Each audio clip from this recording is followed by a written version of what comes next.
Baik, terima kasih untuk kesempatan yang diberikan. Assalamualaikum warahmatullahi wabarakatuh. Selamat malam, salam sejahtera untuk kita sekalian. Perkenalkan, saya Ilham Marsabesi, mewakili penulis yang lain, akan mempresentasikan hasil riset kami dalam Seminar Nasional Kelautan dan Perikanan ke-7 yang diselenggarakan oleh Fakultas Kelautan dan Perikanan Universitas Nusa Cendana. Judul yang kami ambil untuk dipresentasikan pada kesempatan ini yaitu kesesuaian ekowisata mangrove berdasarkan aspek biogeofisik di pulau kecil, studi kasus Pulau Javlio, Kabupaten Sorong. Yang melatar belakangi riset ini dilakukan yaitu kami merujuk pada isu strategis di mana wilayah pesisir dan laut Provinsi Papua Barat memiliki keanekaragaman hayati yang tinggi dari segi ekosistem, jenis, maupun genetik. Nah, keanekaragaman ini tidak hanya tersebar di wilayah daratan saja, namun juga dapat ditemui di wilayah laut dan pesisir. Contohnya yaitu potensi ekologi pasir wilayah di wilayah pesisir pantai berpasir, ada ekosistem lamun, kemudian ekosistem terumbu karang, dan salah satu ekosistem yang memiliki peranan penting yaitu ekosistem mangrove. Nah, ekosistem mangrove ini memiliki manfaat antara lain untuk kepentingan ekologi, sosial, ekonomi, dan manfaat budaya. Nah, ekowisata bahari mulai dikembangkan di beberapa tahun terakhir ini yang berhubungan dengan pemanfaatan ekosistem mangrove ialah bagaimana ekosistem mangrove yang ada di wilayah pesisir secara ekologis ini mempengaruhi keanekaragaman hayati dan sumber daya alam di kawasan tersebut. Lalu kemudian secara sosial ekonomi akan memberikan dampak pada pertumbuhan usaha pendapatan masyarakat lokal. Untuk itu kami mencoba mengintegrasikan kedua elemen tersebut dalam agar bersinergi dalam pengelolaan dan mempertimbangkan aspek keberlanjutan sumber daya alam dan pengaruhnya dengan usaha meningkatkan taraf hidup masyarakat lokal yang ada di sekitar kawasan Pulau Japrio. Nah, Pulau Japrio memiliki ekosistem pesisir pantai dengan topografi yang menarik, memiliki view of the coastal yang indah, pemandangan sunset yang dapat dinikmati secara langsung dengan melihat di wilayah perairan terbuka, lalu kemudian keindahan itu dapat dipadukan dengan beberapa fenomena yang ada di ekosistem mangrove, di mana bisa ditemui beberapa spesies hewan yang sudah menempati ekosistem mangrove itu sejak lama, baik yang berada di dasar perairan maupun yang berada di wilayah daratannya. Berdasarkan pertimbangan tersebut, maka penelitian ini kami lakukan dengan tujuan untuk mengetahui kesesuaian kawasan mangrove dalam pengembangan ekowisata bahari berdasarkan aspek biogeofisik. Manfaatnya adalah membuat zonasi ekowisata bahari dan meningkatkan pendapatan masyarakat lokal. Penelitian ini dilakukan pada bulan Agustus sampai Oktober 2020 dengan membagi wilayah riset menjadi dua bagian, yaitu batasan wilayah kajian meliputi kajian sosial dan ekonomi, dan batasan wilayah riset atau penelitian dengan membagi penelitian ini pada aspek biologi, geografis, dan fisika oceanografi perairan. Kami membagi Pulau Jeprio menjadi 4 stasiun, di mana stasiun 1 merupakan stasiun existing wisata mangrove yang telah berjalan beberapa tahun, dekat dengan pemukiman penduduk. Kemudian stasiun 2 merupakan stasiun yang relatif dekat dengan pemukiman penduduk, dan secara fisiografi merupakan wilayah yang terbuka terhubung dengan pesisir pantai. Sementara stasiun 3 dan stasiun 4 berada di wilayah bagian dalam, tepatnya di Selat Jeprio, merupakan wilayah yang secara karakteristiknya jauh dari pemukiman penduduk. Di bagian utara Pulau Jeprio berada di wilayah perairan Raja Ampat, sementara di bagian selatan itu berbatasan dengan Pulau Jeff Kerem, sementara bagian barat berbatasan dengan Pulau Sakanun, dan di bagian timur berbatasan dengan mainland atau Pulau Induk. Teknik pengumpulan data yang kami lakukan, kami membaginya menjadi analisis parameter biologi, geografis, dan fisika oceanografi, di mana melalui perbandingan data mentah, real comparison data, dan penginderaan jauh. Multispektral mangrove meliputi perkiraan jumlah kerapatan, penutupan, dan distribusi vegetasi. Kerapatan dan penutupan mangrove, kami menggunakan pendekatan NDVI, kemudian hasil klasifikasi NDVI kami reclass untuk dibagi lagi menjadi 4 kelas, yaitu kelas baik, sedang, buruk, dan non-vegetasi. Nah, berikut kami tampilkan prosedur dan mekanisme kami melakukan pengambilan data, sumber dan analisisnya, di mana kategori aspek biologi kami bagi menjadi 4 parameter, yaitu parameter laju fotosintesis, kandungan klorofil A, kandungan bahan organik, dan asosiasi biota pada mangrove. Sumber data yang kami peroleh yaitu dari penginderaan jauh, citra satelit, dan real comparison data, yaitu data penginderaan jauh SIDAS, Ocean Color, dan NASA Topex altimetri pada bulan Agustus sampai bulan September 2020. Untuk pendekatan analisisnya, kami menggunakan analisis spasial dan temporal, dan pengembangan analisis Excel dan NDVI. Untuk aspek geografis, kami membagi menjadi 2 parameter, yaitu parameter landscape, pesisir pulau kecil, dan batimetri. Untuk sumber datanya, kami peroleh dari peta SRTM, Landsat 8, dan koreksi lapangan. Sementara peta batimetri kami memperoleh dari peta Demnas 2020. Untuk aspek fisika oceanografi, kami bagi menjadi 5 parameter, yaitu parameter kecepatan arus, anomali permukaan laut, suhu permukaan laut, salinitas, dan tinggi gelombang.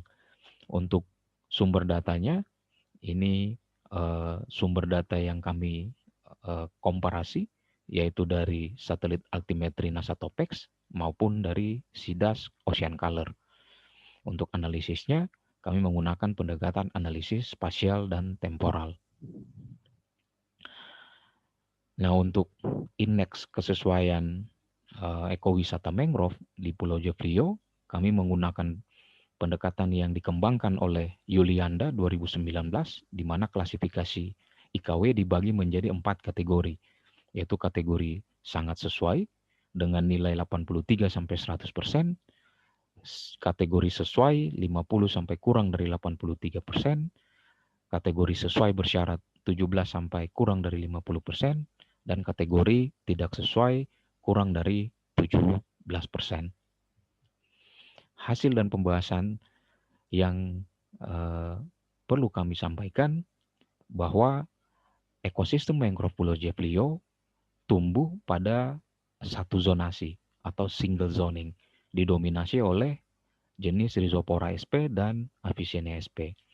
Tinggi kerapatan mangrove yang relatif ditemukan dari dua spesies ini dikarenakan bahwa spesies mangrove jenis ini memiliki toleransi sebaran adaptasi ekologi yang cukup luas dalam satu kawasan mangrove, sehingga mampu berkembang dengan baik pada zonasi terluar hingga ke arah bagian dalam selama masih mendapatkan suplai air asin.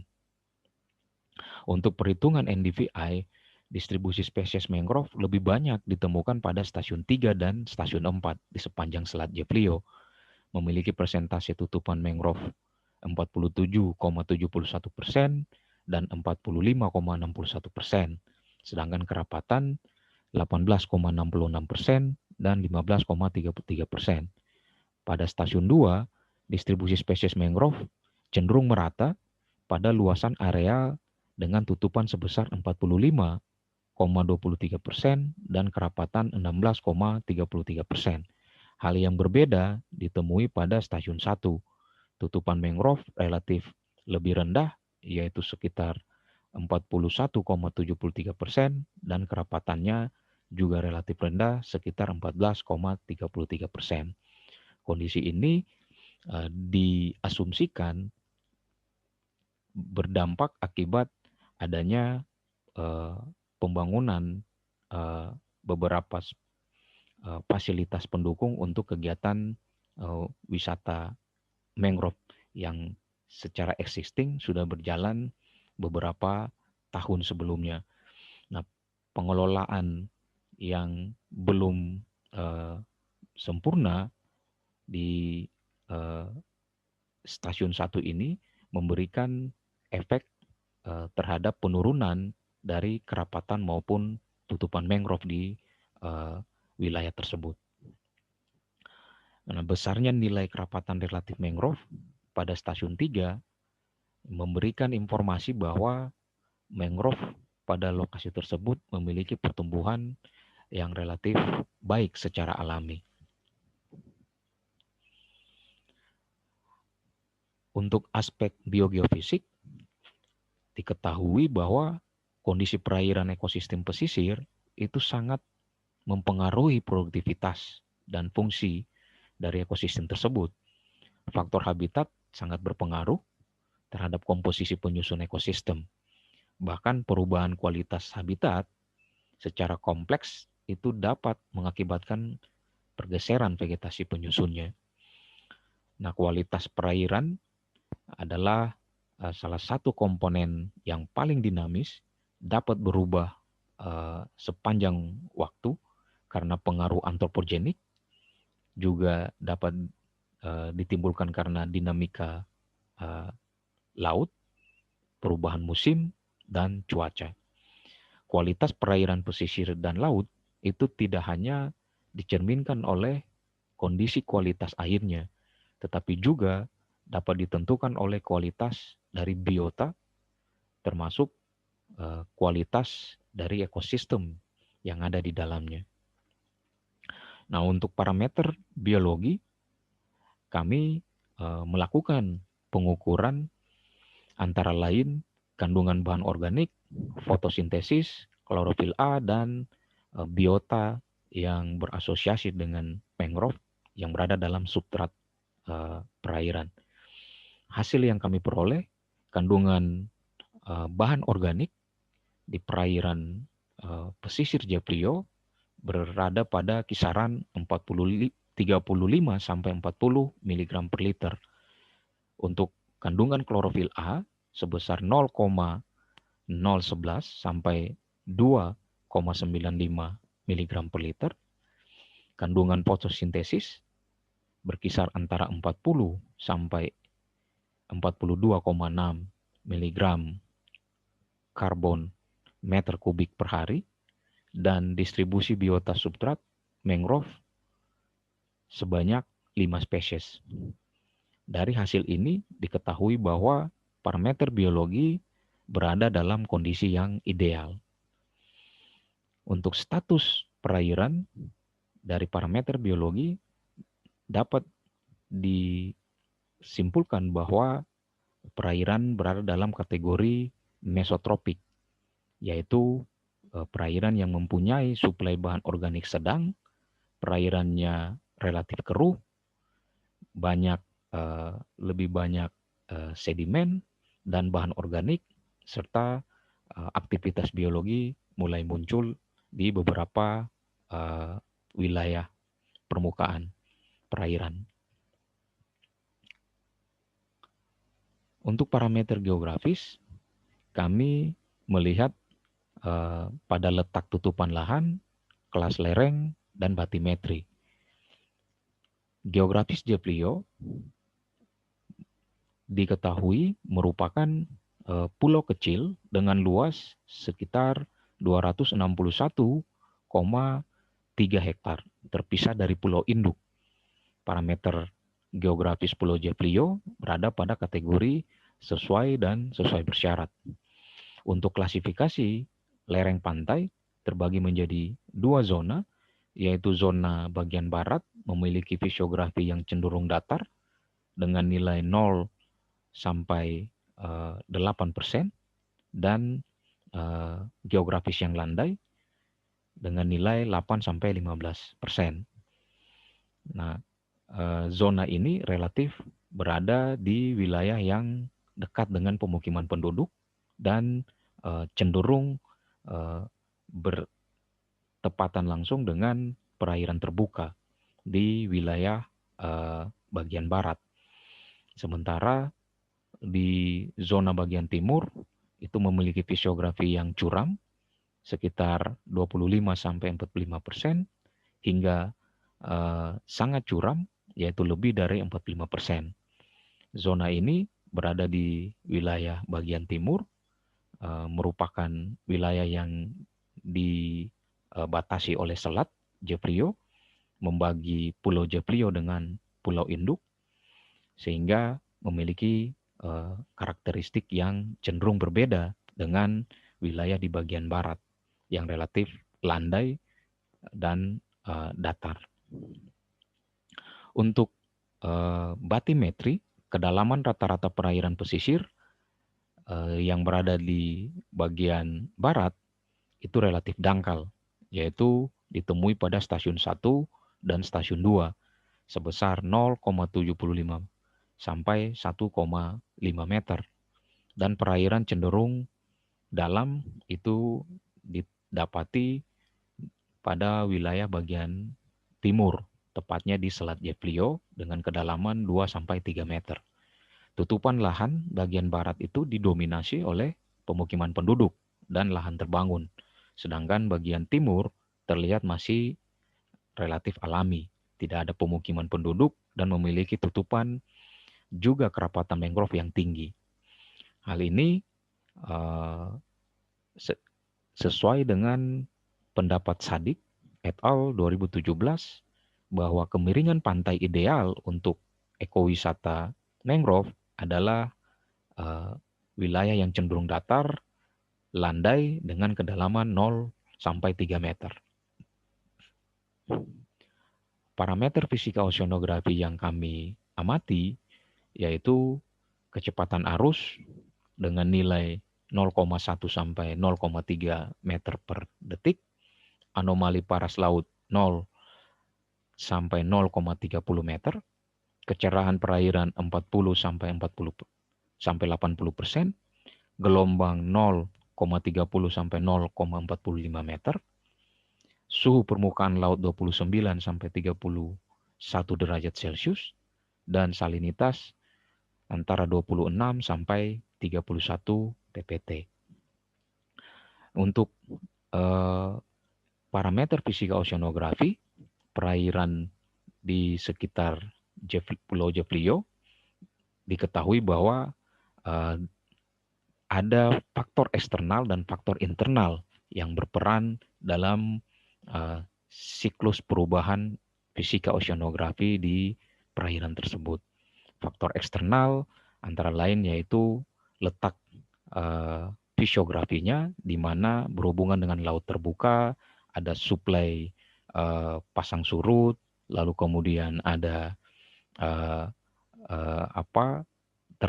wilayahnya yang relatif dekat dengan teluk, dengan selat, sehingga ini sangat memberikan kontribusi yang besar terhadap perubahan landscape dan pesisir dari Pulau Joplio.